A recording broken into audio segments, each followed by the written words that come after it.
And we're back with yet another episode of Sonshine Boys. Welcome back. We're so glad to have you. You're here today with Drew and Tyler. And we are actually going to hop into John chapter 5. So it only took us 2 weeks on John 4. Way to go. All right, making progress. You know? But I do want to just remind you, if you missed that, I would highly encourage you to go back and check out any episodes you missed. But 2 things especially. If you right now are feeling like you're not enough, inadequate in some way, or unloved or unlovable, really encourage you to go listen to 2 weeks ago. We wrestled at the beginning of John. I think Jesus just has some truth he needs to speak. And likewise, if you're dealing with loss, grief, sickness for yourself, family member, and you're just going through that darkness and that longing and that missing, maybe you feel like it's an unanswered prayer, whatever your situation is in that realm, you feel like you're dealing with that death or sickness. I really encourage you to go back and listen to last week as we hear about how Jesus heals an official son and the faith that was taken. But that is what we just read. That Jesus showed up, and in spite of questions, in spite of doubt, and had faith. Out of his faith, Jesus decided to work a miracle this time here on earth. He did, and his son was healed, and then his whole family was saved because of it. And then verse 54 ends this way. This was now the second sign that Jesus did when he had come from Judea to Galilee. And now we pick up here in John chapter 5. Tyler, I think you're going to take us through verse 9, I believe. Yes, yep, right. Verse 9, and then I'll take us all the way to 17. Perfect. Sometime later, Jesus went up to Jerusalem for one of the Jewish festivals. Now, there is in Jerusalem, near the sheep gate, a pool, which in Aramaic is called Bethesda, and which is surrounded by 5 covered colonnades. Here a great number of disabled people used to lie, the blind, the lame, the paralyzed. One who was there had been an invalid for 38 years. When Jesus saw him lying there and learned that he had been in this condition for a long time, he asked him, "Do you want to get well?" "Sir," the invalid replied, "I have no one to help me into the pool when the water is stirred. While I am trying to get in, someone always goes down ahead of me." Then Jesus said to him, "Get up, pick up your mat and walk." At once the man was cured. He picked up his mat and walked. The day on which this took place was the Sabbath. So the Jews said to the man who had been healed, "It is the Sabbath, and it is not lawful for you to take up your bed." But he answered them, "The man who healed me, that man said to me, 'Take up your bed, walk.'" They asked him, "Who is the man who said to you, 'Take up your bed and walk'?" Now the man who had been healed did not know who it was, for Jesus had withdrawn, and there was a crowd in that place. Afterward, Jesus found him in the temple and said to him, "See, you are well, sin no more, that nothing worse may happen to you." The man went away and told the Jews that it was Jesus who had healed him. And this was why the Jews were persecuting Jesus, because he was doing these things on the Sabbath. But Jesus answered them, "My Father is working until now, so I am."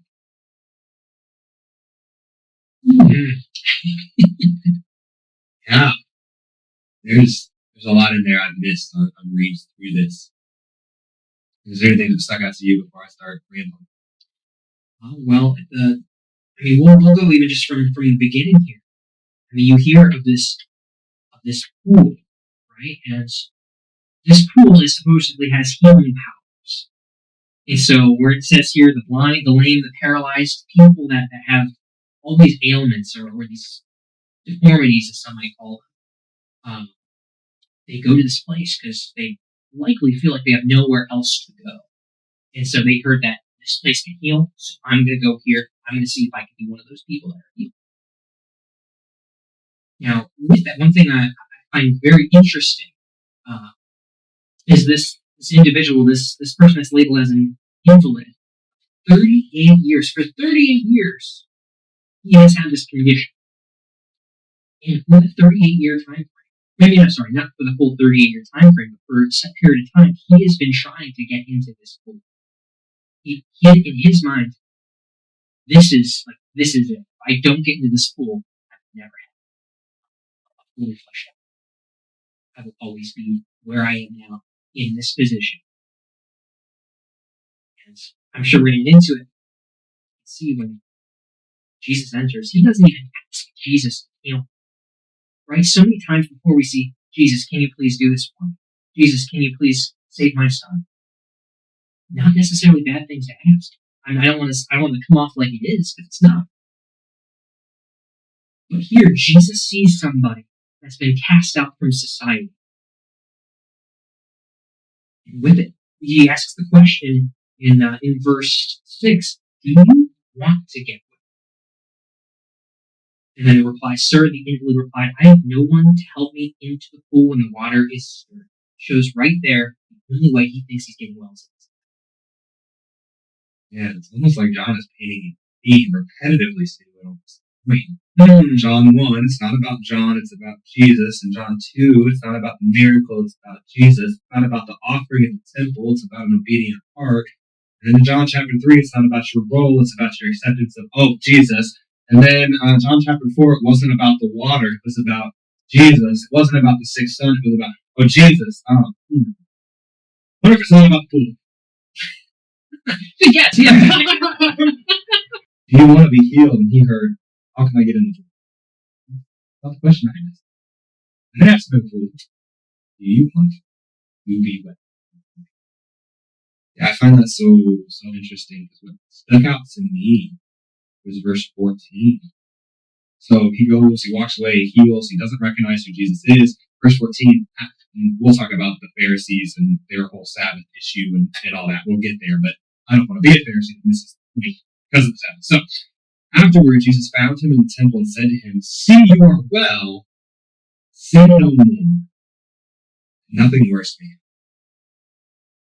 And I feel like I do it, and maybe alone in this, but maybe it's common. So I hope it's more common than I think it isn't thrown out there. Often when we talk about Jesus' love, his justice, working and working unity, the adulterous woman is exposed because he shows up, and just like the woman at the well, does not condemn her, doesn't weigh her sins like we as humans do, loves her. But amongst those who condemn her wrong, he said, now I condemn you neither. Now go and sin no more. I feel like that's the go-to story for faith. We are accepted, not on our merits or work, because none of them are good enough. Simply are not, never will be. And yet, we accept that invitation, John 3:17, part of the gospel, God's love, then we step into righteousness. And now we're called out of sin, not out of judgment. I never got that into my heart. Another thing here, throughout the first part of John 5 here, and it's talking about this guy, it's calling him an invalid. Once he meets Jesus and is transformed, he is a man. You're not joking. And Jesus been restored. Yeah, because Jesus asks him, do you want to be healed? The invalid answers him, sir, I have no one to put me into the pool where the water stirs up, and I'm going down another step, someone before me. Verse 8, Jesus said to him, get up, walk, take your bed. Once the man was cured. Brand new name. Brand new identity. Man, wow. For the dying, he brought life. For the rejected, he brought acceptance and love. For the sick, he raised brand new identity. It's almost like it's going from the way that society and people view this man and how Jesus views him. And he doesn't see himself as that way yet either. Yeah. Like he's like, what do you mean get up and walk? Like he's baffled that it happens. And then when he's pressed, when he's questioned, he's like, I love his answer. I love his answer because I'm not going to lie to you. It's the same answer I would give. And his heart might be more pure than mine, but I want you to know right now, mine would be dripping with a little bit of sarcasm. If I got up after being paralyzed for 38 years and somebody asked, why are you walking on a Sabbath? I'd be like, because the one that healed me told me to. Because you couldn't heal me for 38 years. Why would I be listening to you? Maybe he didn't say it. Well, I don't think he did. I would. He's better than me, okay? He's a man that was healed by Jesus. He answers in this way that does not take any responsibility. Does not take I did this, I can walk it's all this man. So because he told me to do it, I'm going to go do it. I feel like there's something noteworthy and even remarkable about that faith that should be admirable. That I don't know, because Jesus told me to. Well, in later 14 we see, Jesus found him. Mm-hmm. Jesus seeked this man out at the temple. See you are willing and stop sinning, or something worse may happen to you. I used to, when I would read this portion here, where it says stop sinning, or something worse may happen to you. I would put that in the context of, oh, he sinned, and so he got to that point. Mm. But reading further, it's two separate things. Stop sinning, or something worse may happen. So it's saying something worse will which spiritual death. Yeah. And I think that's huge because you could read that almost as a threat. Like, hey, I've done this miracle for you, I've done this work for you, now stop sinning or something worse is going to happen. That's not at all. It's a warning. It's caution. Jesus is saying, now that you've received this, now that you know my goodness, don't turn away because something far worse is in store for you without me than paralyzation. Yeah, I think that's huge because some people could misread that and misinterpret that. So thank you for that clarification. Jesus doesn't threaten, but he doesn't warn. Yes. Out of love, he warns. I think you were the one that gave this example at youth group a week ago.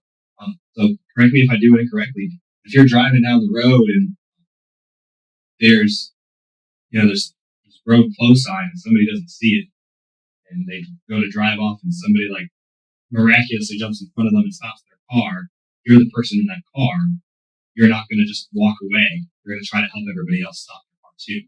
Like, get that close to right? Was it you? That was not me. Okay. One you. That wasn't me. Okay. One way or the other. Essentially, what they're saying is you're the one driving down the road. You don't see the road close sign. You're literally about to drive off the bridge and kill yourself and everyone in front of you. Jesus sacrifices his life to stop you from running off that bridge. Most people in their right mind do not walk away from that unchanged. They get out and run to all the other cars and they go, stop. Danger's coming. If you keep going, you're gonna perish. And that to me is the warning that Jesus is giving is you know some of my goodness now. Listen, don't keep going the way you're going. That leads to destruction. Don't go there. Not out of pet peeve. I'm so sorry. It's not that God gives, we're going to look at his 10 commandments, that's why my brain's there, because we talk about the Sabbath. It's not that God gives those commands to restrict us or to limit our fun. All Christians don't have any fun. Like, you read about David? Because man, he partied so hard his pants fell off. Like, that was party. Did you read about Jesus and his celebrations and his feast and like the schedule of the entire Jewish culture and how it had feasts and celebrations and weeks at a time? No, it is that true celebration for the believer turns into praise, and true praise turns into celebration. And so God doesn't give us commands to take away our joy. Jesus tells us here that we have life and life to the full.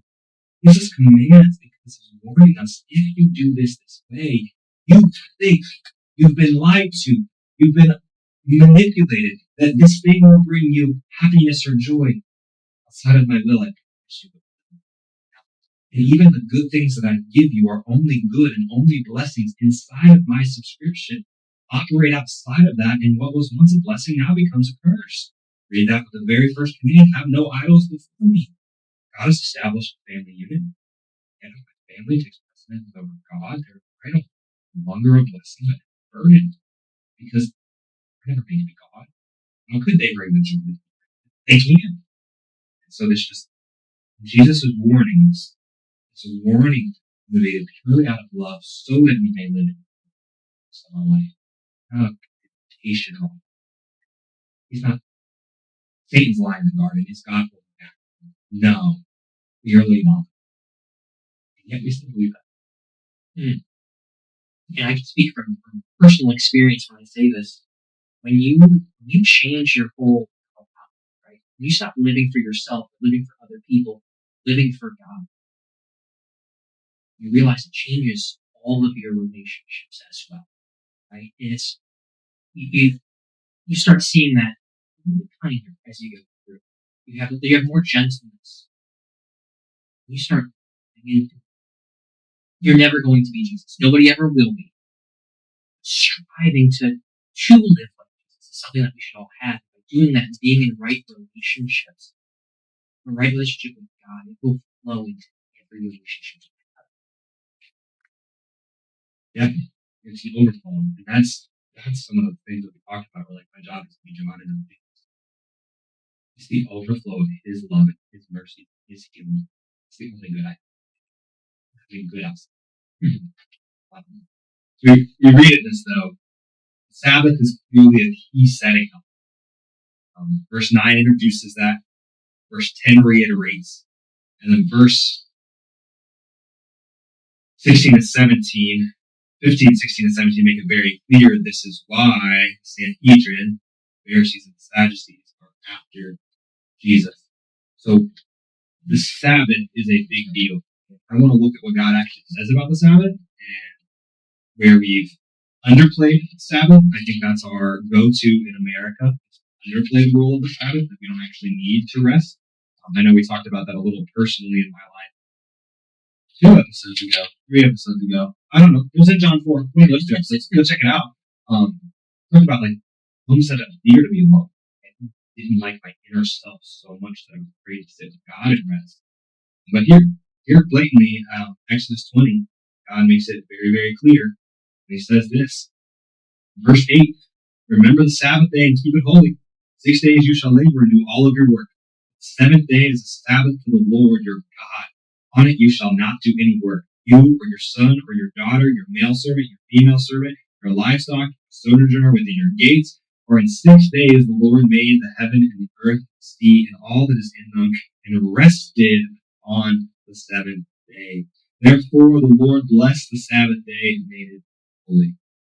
And there's this almost exhaustive list. Nobody in your house, your employee, anyone under your leadership ought be working Sabbath. This is because, verse 11, for in 6 days the Lord made the heaven and the earth, all that is in them, rested on the 7th day. So because God worked 6 days and rested 1, we are called to do the same. God is working, we ought to be working. God is resting, we ought to be resting in His presence. Sorry, that's what I had on the Sabbath. I know it pops up a lot more next to this, so if you have another passage you want to share, by all means.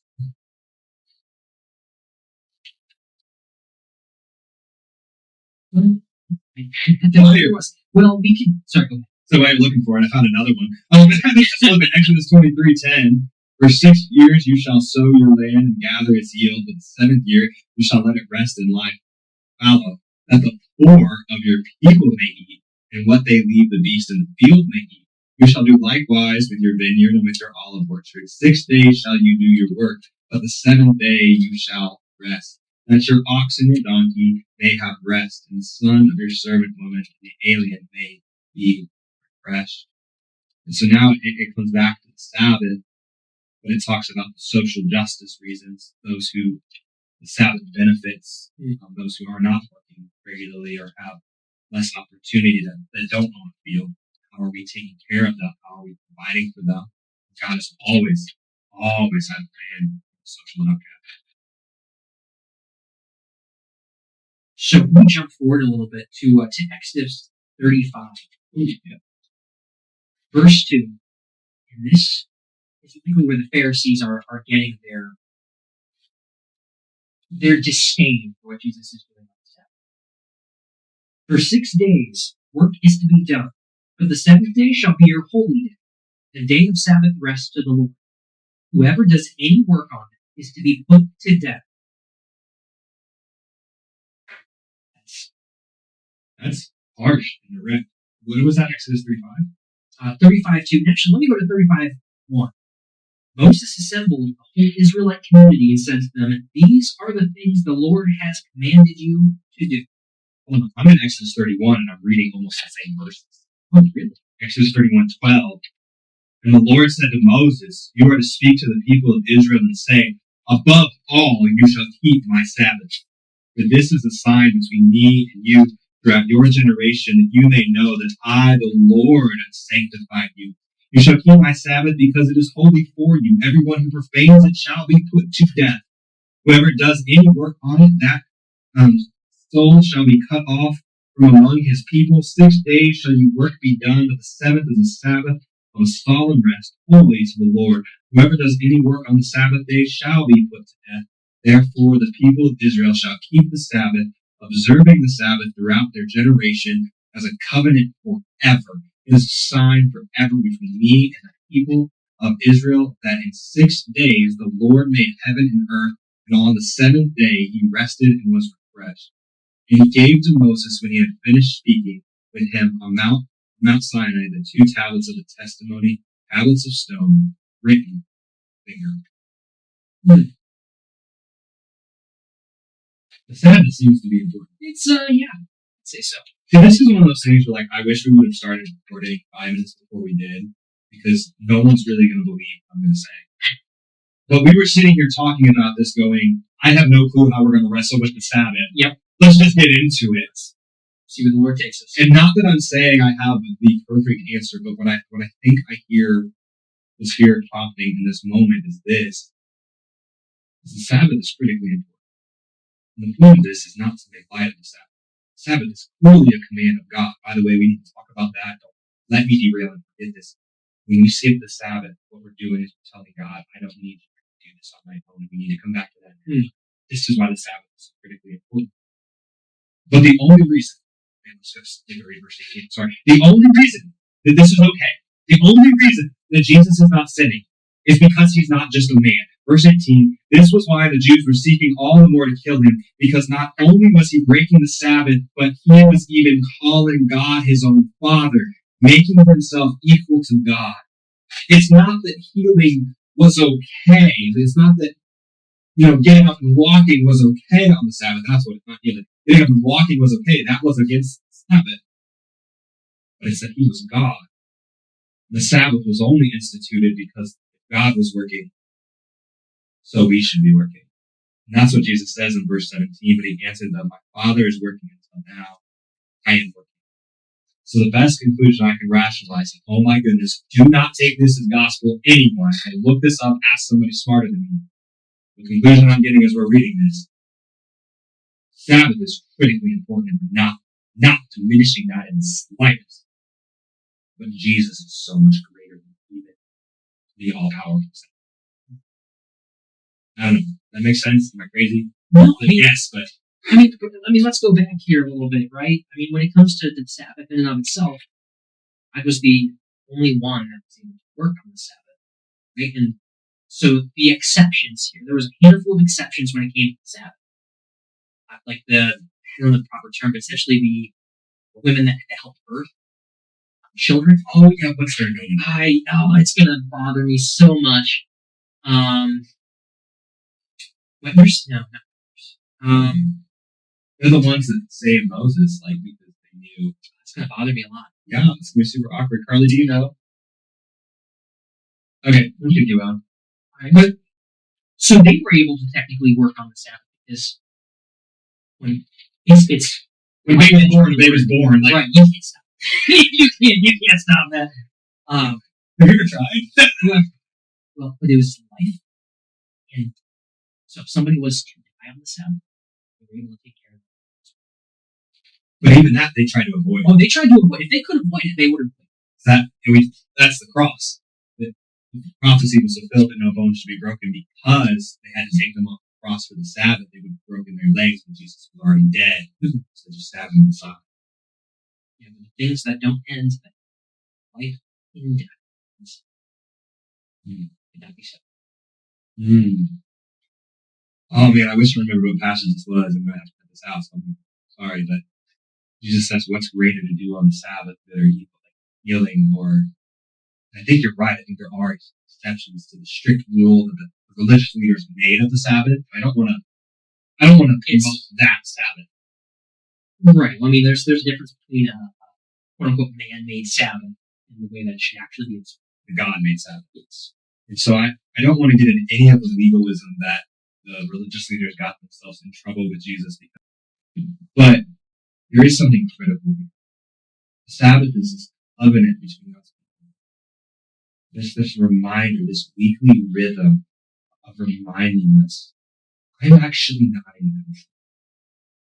I'm actually not as big of a deal as I am. Everything we've learned in John 1 through 4 now is refreshed and reiterated weekly in a rhythm of our life through the practice of the biblical Sabbath. That what the Sabbath makes me do, Psalm 23, the Lord is my shepherd, I shall not want. He makes me lie down in green pastures. He leads me beside the quiet waters and restores my soul. Why does he have to make me lie down? Because resting isn't easy. It's not natural. Not in the sense of taking a whole day out of work or things to do. But the reason it's so essential is that God mandates that we take this rest. Again, the whole parameter I said earlier on that Jesus loves, these commands are not to restrain, but to better. I'm going to go this route, same point, this route. Ever heard the phrase control freak? Yes. Okay. My wife loves to pick on that phrase, and she's like, oh, you're out of control, so your freak is showing. I'm a freak. Like, either I'm freaking out because I'm not in control, or I'm okay because I feel like I'm in. The great illusion, as we talked about with the officer, the centurion, last passage, I'm not actually in control of my next breath. I'm not in control of anything. The illusion of control is present. The Sabbath makes me routinely recognizing not taking care of. All of these things that I think are so important for me to do, all the sick people I want to go call and visit, all the sermon prep that needs to be done, all the podcasts that have to be written, all of the youth games to plan, all of that can happen without me. I'm not the essential element for any of it. It's Jesus alone, the Spirit. And I need to take a step back and be reminded I'm in partner with His mission. He allows me to be in that. He doesn't need. He didn't need her jar for water. He didn't need his belief for healing. He didn't need Zachariah's understanding for an offer of a new life. He sure as heck doesn't need the talent that he gave me in the first place for his kingdom. It allows me to live in it. I suck at this. All that being said, I'm bad at it. I want to transition. I'm not gonna lie. I'd be like, I got it down pat, guys. Just you take it. It is. All talks about the thorn in his side. The thorn in my side. That if it's this serious, I need to change the way I'm living.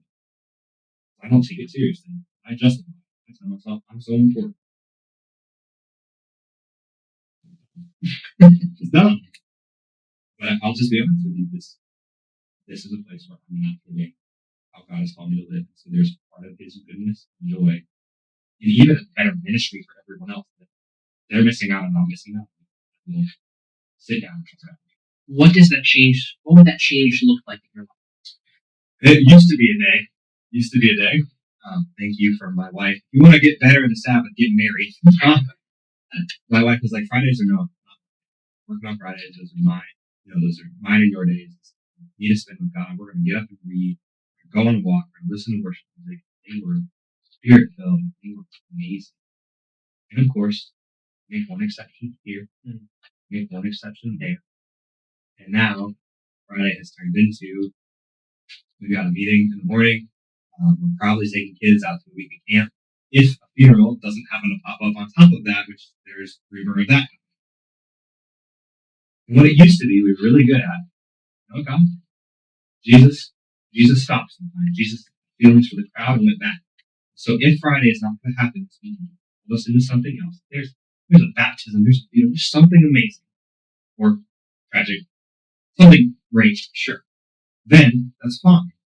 But we will rework another day of the week, and I will not come in on Thursday. I will not. I will change Saturday. I will change something else so that we have that Sabbath. I'll be honest with you. I don't think the last one was about that much at all. If Friday was protected out of convenience, then Would a different day work better? But I think Friday was about the one that we pinned down. It was the day that we're both off work naturally. Saturday with kids, sports and stuff happen. So you got to look at Friday as probably the best day for it. It's just a matter of getting back to that consistency. Once you get out of that good habit, it's like any good habit. A lot harder to start eating healthy than it is to continue to eat healthy. It's a lot harder to start working out than it is to continue to stay fit. But that's been my thorn in my side. And again, I expressed some of that. It's still hard for me to be in that quiet place. So much of that comes back down to John. That's why I'm so excited to be going through this gospel. It is so true that I am John and not Jesus.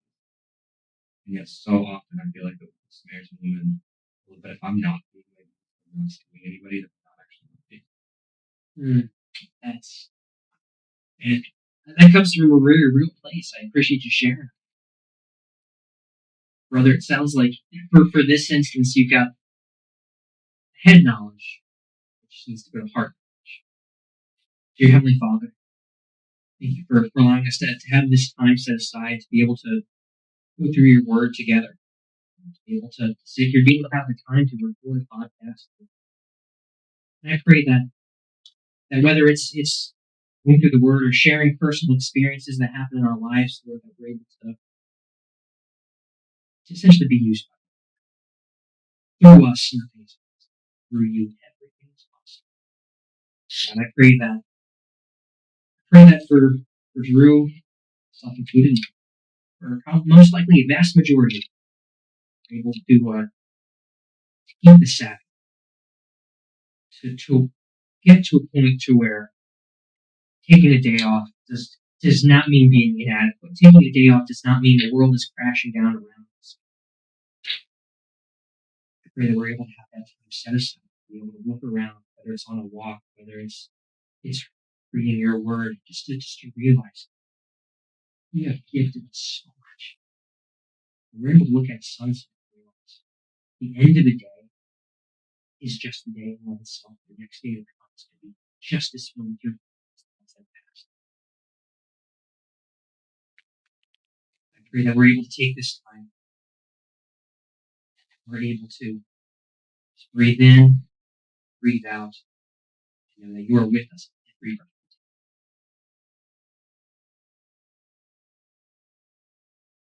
Thank you, dear Heavenly Father. In your holy name we pray.